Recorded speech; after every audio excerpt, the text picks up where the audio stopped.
The Invest Cards of the Week, our most popular show on this platform, and I think for good reason. We could just rename this show. We basically do all the work for you guys and build out the greatest collections for you, balancing safety, high risk, high reward, undervaluation, and just the coolest insert cards you may or may not know about. Episode of the week. Rolls off the tongue. Yeah, it really does. Thanks for joining us. I'm Mr. Hollywood. That's Joe Nasty. And welcome into the Cardboard Critics Invest Cards of the Week. 4 cards, 4 categories: safe, high risk, undervalued, and badass. That's how it goes.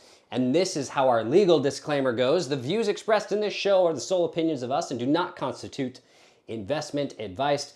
Please do your own research and make your own decisions when investing in cards, as we are not liable for any of your massive gains or any of your massive losses. Odds are, if you're watching this, then we're probably going through the same gains and the same losses. So let's start this week off with our safe card of the week, and that one is Hank Aaron. Of course, Hammerin' Hank Aaron, his 1954 Topps rookie card. This is an absolute classic. In PSA graded condition, we'll put up the price chart for you guys. The PSA 1s are doing around $1,500, with PSA 9s up well around the $400,000 mark. I don't know about you guys, but I'm probably looking at a PSA 9, something like that. For Hank Aaron? Yeah, maybe something like that. Yeah, totally. Totally. The chart that you're seeing, the 4 graphics there are going to be the PSA 1, the 3, the 5, and the 7. So it kind of gives you an idea of the price ranges you need to be in order to afford one of those. Most of these copies are down over the past year. Of course, they did spike up a couple years ago when Hammerin' Hank passed away. So we're in kind of the, I don't know, I guess we call it the cool down period for Hank Aaron. But Hank played 22 seasons in the big leagues.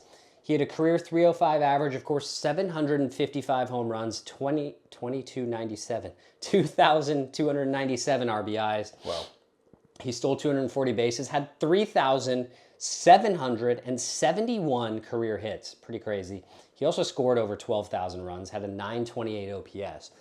By the way, he was also a 362 career playoff hitter, but he only made the playoffs 3 times.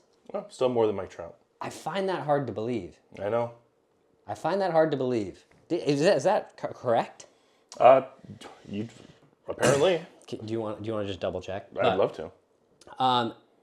Look, Hank Aaron is the true home run king, right? Yeah. Because he did it the right way. I know Barry Bonds technically hit more into the stands or into the water, more precisely, but he had to cheat to do it. So for all intents and purposes, Hank Aaron is the true home run king. He also won 3 Gold Gloves, by the way, 2 batting titles. He won an MVP in 1957, and he received the Presidential Medal of Freedom in 2002, partially because he was also a leading civil rights activist. His playing days shortly followed the debut of Jackie Robinson. Jackie debuted 7 years before Hank Aaron was a rookie, and so Hank helped pave the way for civil rights and African Americans, showcasing their premier talents in professional leagues as one of the best players in all of Major League Baseball. 3 postseason series, but remember, back then they didn't have extra rounds. So True. Those 3 series were 2 World Series and 1 NLCS. Yeah. But in 20 years, only 3 postseasons. And he won 1. I'll double check. They won 57, right? They beat the Yankees in 57. Yes, 1957 World Series. Yeah. 3-time Gold Glove, too. Hank Aaron was inducted to the Hall of Fame, by the way, in 1982. He's an absolute icon in the hobby, and an all-time classic card out of 54 Topps. Hank Aaron, safe card of the week. Doesn't get much safer than Hank Aaron. Icon in the hobby, icon in real life. On top of doing it the right way, this, that, whatever. And his stats are remarkable. The all-time bases leader. 20 home runs and 20... Had 20 home runs, at least 20 home runs in 20 seasons. Yeah. The strikeouts were very low, despite having the second most at-bats of all time. Something we can't really fathom today. Right. But we'll get into that in our next one. Yes, that's called a segue. But yes, doing it, the entire home run race, doing it all in the racially divided South, while being a pillar of the social rights.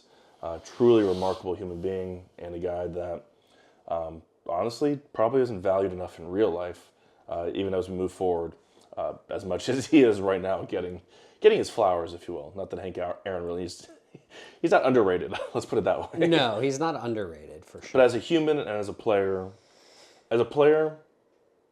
one of the best we've ever seen. As a human, probably even better than that. So yeah, exactly. But let's move on from our safe card of the week to our not safe card of the week, because this is our high risk. Speaking of strikeouts. Yeah, this is our high risk, high reward card for this week. And this one is going to be Elly De La Cruz for this week. Of course, he is the shortstop for the Cincinnati Reds. We're going to talk about a couple cards. His 2022 Bowman first autograph in a PSA 9 and a 10, I guess. And his Topps Chrome rookie autograph in a PSA 9 and 10. Now, the Bowman first autograph in a PSA 10 is sitting at $2,000. So it's not low by any means, right? But pretty sure that there is an outlier, because there were 44 other sales in the 1,000 range over the past year. So I would probably, I'd probably ignore the $2,000 graphic that this one is showing. I think it's probably closer to 1,000. The PSA 9 is at, or 1,200 or something. The PSA 9 is at $500. His Topps Chrome rookie autograph in a PSA 10 is currently sitting at $650. The PSA 9 is at $400. I think that $400 is probably a little high for a PSA 9. For a PSA 10 premium to only be $250 more than the 9, that tells me the 9's probably, it's either the 9 is overvalued or the 10 is undervalued, right? But 259 average last year for Elly, 25 homers, 76 RBIs, 67 steals, a 771 OPS, and a 5.2 WAR, but 218 strikeouts. Oh. Spring training so far has been very kind to Elly. He's hit .481 with 3 homers and 80 RBIs. 8 RBIs. That would be insane. Yeah, with a 1.488 OPS. If he had 80 RBIs in spring training, that's me in the show. Yeah. I had 8 RBIs in 2 straight games last night. That's what's up. That's it? Yeah. It's only so much I can do when I turn it to like a rookie mode and turn all the sliders to 100%. You know? Yeah, right. Elly has the most upside of anyone in baseball not named Shohei Ohtani. And maybe I would put Aaron Judge into that offensively. Raw power, yeah. Because the name of the game is power-speed combo, right? It has to either be power-speed combo or just so much power that it outweighs the speed and the defense, a la Judge hitting 60+, right? Yeah. So if Elly cuts the strikeouts from 218 to, say, 180, and he hits, let's say, 35 homers and steals 70 bases, then these cards are going to probably do pretty well. Yeah. Because that would also probably assume that he's going to go from being a 260. Keep in mind, he went from being a 240 hitter to a 260 hitter in his first 2 seasons. If he goes from a 260 hitter to a 280 hitter, or a 275 hitter, Sure. with 30+ and 70+, then I think these cards are increasing for sure. Yeah. Right? But if he doesn't cut the strikeouts, then these are sitting, and then as we've talked about in one of our other episodes earlier this week, as the luster starts to wear off, people start caring less and wanting the new shiny toy. Yeah. These are just going to slowly go down. Pretty plain and simple for Elly. Look, he's electric. I'm not going to deny that. But this just seems crazy to me. It seems insane. And you can tell me, I mean, surely people are just trying to get in while they can before the presumed explosion, right? Well, I mean, it already exploded when he debuted. I know, but like before he like really establishes it. Because right now, the numbers you said are above average, right? The 770 OPS is straight up like, that's a good play. Like, nothing in those numbers that you said except for the stolen bases, which has never been easier than right now. Stands out. Yeah. 25 home runs, great. That's a middle of the order guy that you can get for a bargain bin, whatever. So, but that's the high risk, high reward of paying $1,000 for his Bowman first autograph. He truly is. I think he really is the epitome You know what I'm trying to say. Epitomization. Epitome. Yeah, he's the epitome. Epitomization. My throat's having The a tough... annexation of Puerto Rico. He is the epitome of, like, this could go two ways. And nothing else, right? Right. He's either going to be, like, tanking here pretty soon, or he's going to be one of the most explosive shortstops Ever. we've ever seen, yeah. Yeah. But that's why he's high risk, high reward. No, that's why he's the. We should rename this segment after him. It should just be called the Elly De La Cruz segment of the show every single week, because there's only really, before Ronald Acuna Jr. Tore both of his knees apart, there's only one other player in baseball really that can hit, say, 40-70 in a season, other than Ohtani or Acuna. De La Cruz. And that's probably Elly De La Cruz. But moving on from the Elly De La Cruz segment to our undervalued segment. Now, this one, I don't think this player is necessarily undervalued, but I think these specific cards are undervalued. And we are talking about Bobby Witt Jr. He is, of course, the shortstop for the Kansas City Royals. We're going to look at his 2022 Bowman's Best Atomic Refractor. That is a very, very cool looking card, as well as his UFO card from that set, as well as his Topps Update HFA card, of course, the home field advantage. We'll also touch on some of his one-of-ones. But Bowman's Best was one of the best looking sets of 2022. And the Atomic Refractor is for lack of a better explanation, is pretty darn epic looking. I don't know if this is a card you're familiar with. This is a horrible picture, but I get the idea. But the Atomic PSA 10 is sitting at $199.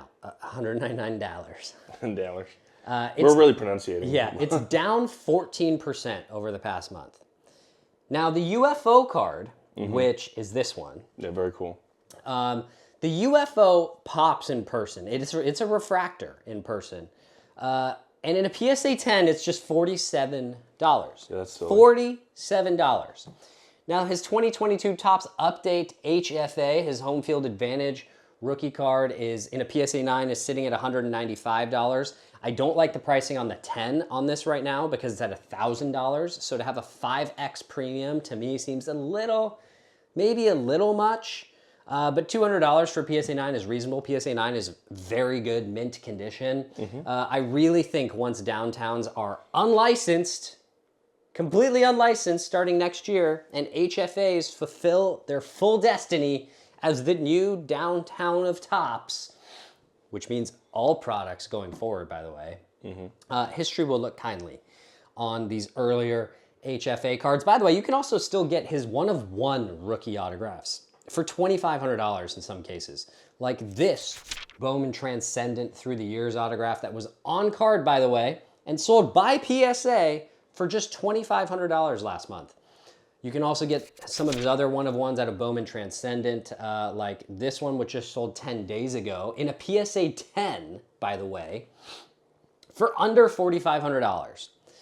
Bobby Witt Jr. in 2024 hit .332. He had 32 homers, 109 RBIs, 31 steals.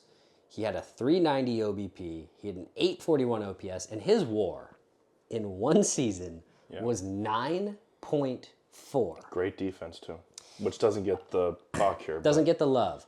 But Bobby Witt Jr.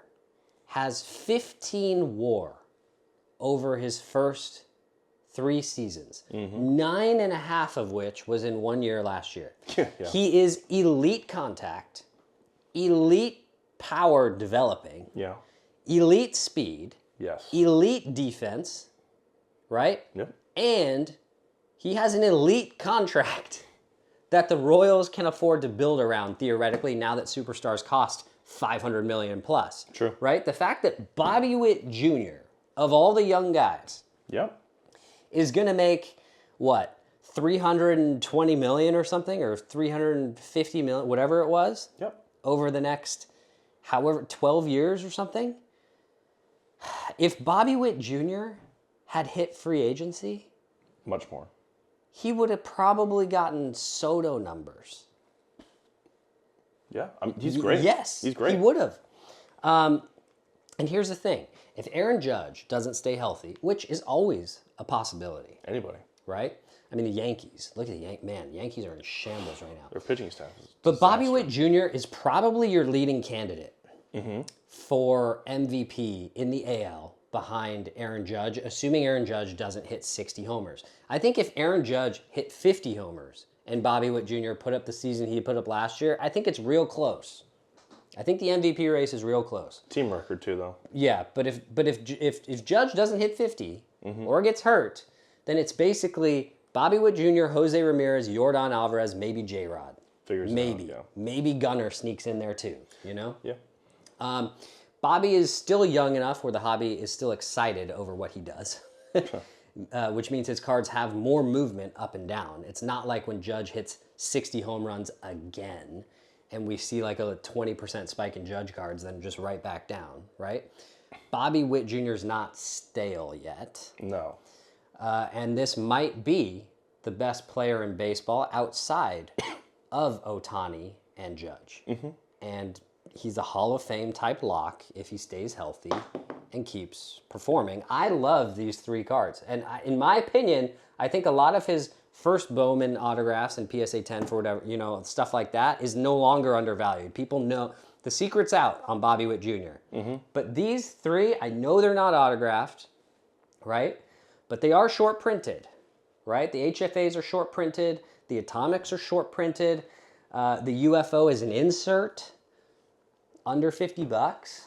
I mean, it's down 59%. That's crazy. Yeah. I'm right there with you. I mean, I am similarly surprised. The shock I had for like Elly De La Cruz is the same I had for Bobby Witt, just in a different scenario. Right. Like, we've talked about it. I've mentioned it here. In terms of the actual words, most valuable player, he was, to me, the most valuable player to his team. The Royals don't even sniff the playoffs if they don't play the Chicago White Sox a lot, but also if they didn't have Bobby Witt Jr. on their roster. Yeah. So here, this is the new generation we're looking at here. He's being held in the standards of Elly De La Cruz, Gunnar Henderson, and then it's Bobby Witt Jr., and I'm probably forgetting someone else in there. But there is this new crop, and J-Rod. With the shortstops. Whoa, there goes my pen. Wander Franco. Yeah, Wander Franco. He's tearing it up in Dominican Jail League. Some of his cards were up this week. Why? Is he free? I don't know. No, he's not free. Oh, okay. Well, I was just wondering. Bobby, which of those players has actually finished second in MVP voting behind a guy who had a historic season? Well, it was Bobby Witt. J-Rod did it. The shortstops. Oh, the shortstops, yeah. Yeah. Because J-Rod finished second, I think, 2 years ago. He may have, I don't remember. Bobby Witt, though, of all those guys I just mentioned, of the infielders, is the one who finished second in MVP voting. Right. Behind, again, an unreal Aaron Judge season. That kind of tells you all you need to know. Those cards are very cool. And you said we're not stale on Bobby Witt yet? Think about where he's playing. We're not going to get stale on him because people really aren't. He's going to put up huge numbers in Kansas City, and we're really not going to pay attention until, like, September, when like maybe they're pushing for the playoffs, or like people are like, so what's the MVP race? Oh, he's doing some crazy things out there in KC. Right. Yeah, and that's the thing with Bobby Witt. There isn't necessarily a crap ton of talent around him per se, and so he'll do crazy things, but yeah, it's gonna really kind of come to a crescendo moment come playoff time if this team is in playoff contention. And the MVP award race starts heating up, where Bobby Witt Jr., I think even if he has a good first couple months of the season, the visibility just isn't there like it is for Shohei Ohtani or for Aaron Judge or for Juan Soto being in New York or being in Los Angeles, right? And so I think you just have a little more time. You can buy a little more time with Bobby Witt Jr., and that's something to be said for his card market. You see Clark Schmidt got another Yankees injury on their pitching staff?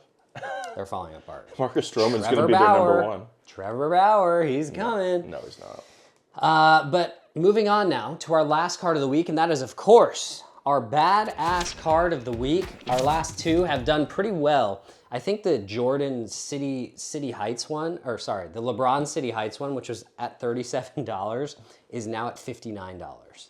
People are eating that card up. I mean, it's a great card. It's a rookie card, for crying out loud. We had, of course, the Looney Tunes, Reggie Jackson, Nolan Ryan collaboration hologram cards last week, which was kind of the precursor to Space Jam. Oh, yeah. And those are like 15, 20 bucks. So I don't know how those are doing over the past week. Haven't looked at them. But this week, it is Pee Wee Reese, the greatest name in baseball history. And we're talking about his 1953 Bowman Color, number 33.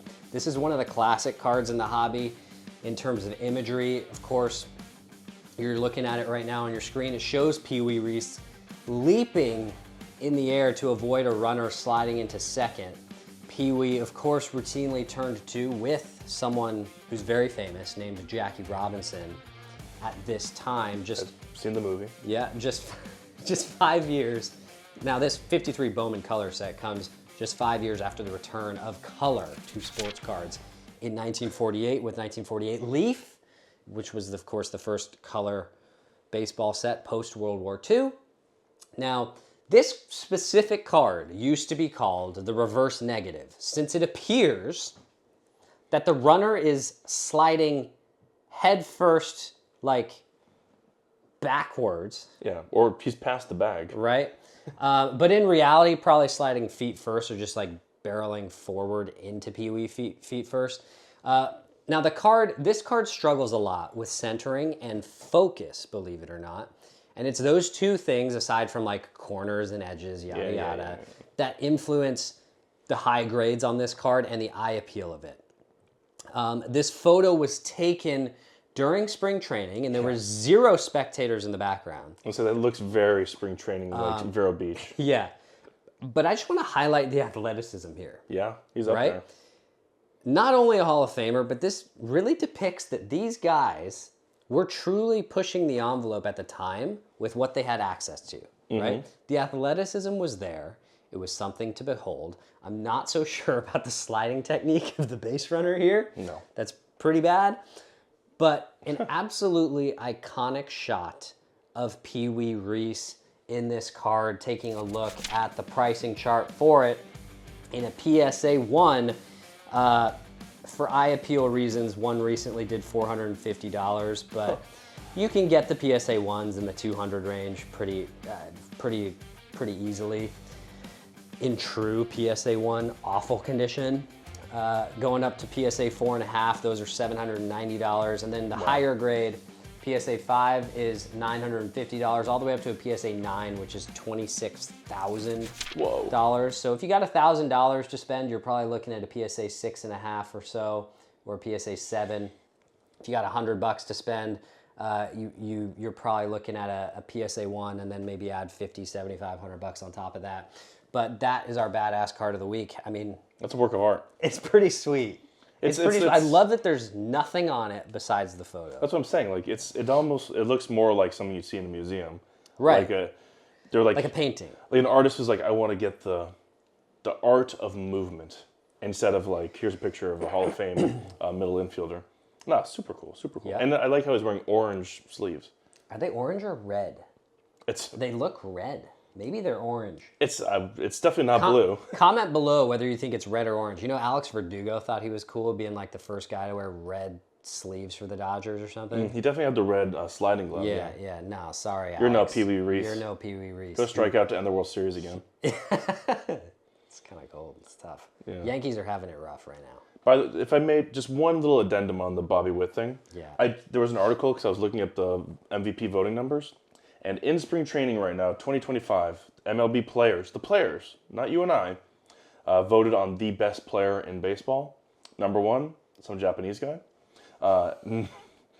Number 2 is Bobby Witt Jr. in the eyes of the players. In the eyes of the players. Mm-hmm. So there you go.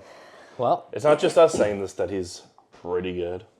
Yeah. It's those who know the game best. Well, you know what's most important is who's number 1 and number 2 in the eyes of the commenters on YouTube. Truth. So comment down below who you think the top three players in baseball are 1, 2, 3. But that's a wrap Chris for Taylor. us. On this week's episode, Joey Gallo. Joey Gallo, who's now a pitcher now, apparently. But that's a wrap for us on this week's episode of the Cardboard Critics, home of the Invest Cards of the Week. We thank you for joining us. If you enjoyed, drop a like, a comment, and subscribe to the channel down below. And don't forget to hit that notification bell as well so you don't miss the next one. So until next time, I'm Mr. Hollywood. That's Joe Nasty. We'll see you next week. The boys out.